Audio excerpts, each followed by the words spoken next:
All right, hey guys, me again, welcome back. And this is a video that I really didn't want to make. But I guess I have to let everybody know about this. So yes, coronavirus situation worldwide. It's affecting everybody. We know that. I even made a video. My last one was about races getting canceled. Well, speaking of that, there was a race I was supposed to do this morning. Thank goodness it got canceled because my knee has been going out on me the last couple days. So I picked up stuff for the Quarry Crusher and they were really nice. They deferred our entry to next year, but they let us pick up our race shirt and our bib. They said we can do it virtually, take pictures online. I don't think I'm going to do it virtually because it's a Quarry Crusher run. You're going down a quarry for a mile and then you're going up for a mile. Yeah, I'm not going to find a hill that I can do that. But they did give us our medals, which I told a couple people already, I will not open this until next year when I do the Quarry Crusher for real. Because like I said, they deferred our entries to next year. And that is a very good thing.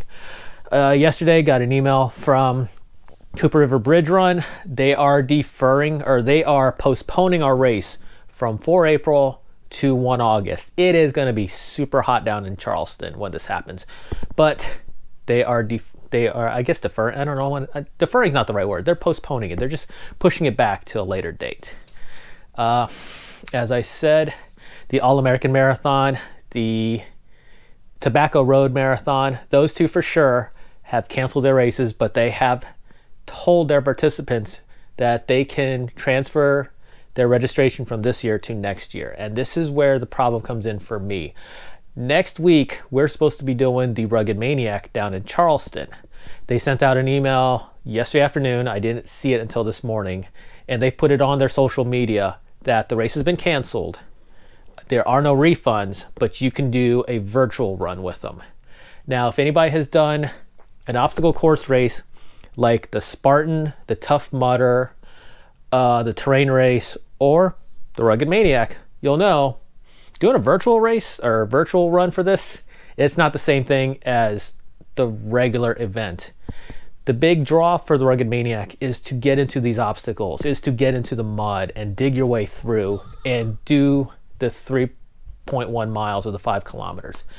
Now, they said that they transferred us over to their virtual race for South Carolina, and it's basically, and I'm going to read it off the thing, but I will show you. You're going to do a 5K mile or a 5K run or walk. You're going to do 50 squat jumps, 50 burpees, 50 push-ups, 2 minutes of planks, 50 mountain climbers, 100 sit-ups or crunches, and 50 lunges. You don't do these in a regular Rugged Maniac. You do the obstacles. If you can't do the obstacles, you go around it. You do what you can do. And it's really weird that they're not just deferring us to next year. They did say that they'll let us go to another event later this year, but the nearest one that's closest to my house is at least 4 hours away. And the way events are being canceled or postponed, what's to say that one's not going to get canceled as well. They did put out in the email that they are giving us they're letting us buy next year's race at $24. But considering we already paid for this year's race, that just doesn't seem right that a race would expect us to pay more to go in next year if we're not doing it this year. And as far as I can tell, this is the only race that is like nationwide or region, I guess, that is not postponing it and deferring your registration to next year. I mean, everybody knows Boston has deferred or has postponed it to the fall.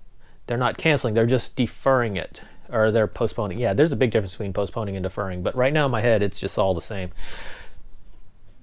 This is one of those races that should be transferred to next year if you can't do it this year. And it really baffles me because if you look at the Rugged Maniac Facebook page, they got over 1 million likes. So it doesn't seem like this is a small company that's like, oh, we can't do anything. Yeah, we incurred a lot of expenses and we can't recoup them. This is like hurting their fan base with this. I used to have a big phrase that I used to use in, there was a phrase I used to use in the Army. It was short-term pain for long-term gain.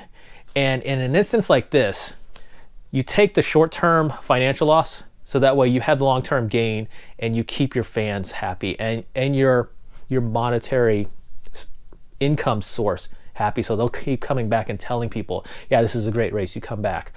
But with them canceling it and saying we're not going to pay refunds, this is more of one of those short-term gains for long-term pains, if you want to look at it that way. Because a lot of people are saying they're not going to do this ever again with them. They're not going to recommend their friends and families do it. So I'm not sure what is going on with Rugged Maniac, but this is one of those times when they should think about just transferring everybody's registration from the Charleston one to next year. It just doesn't make sense why they're not doing that. Okay, sorry for the rant. Wanted to get this stuff out there. So there it is. All right, till next time. Bye, guys.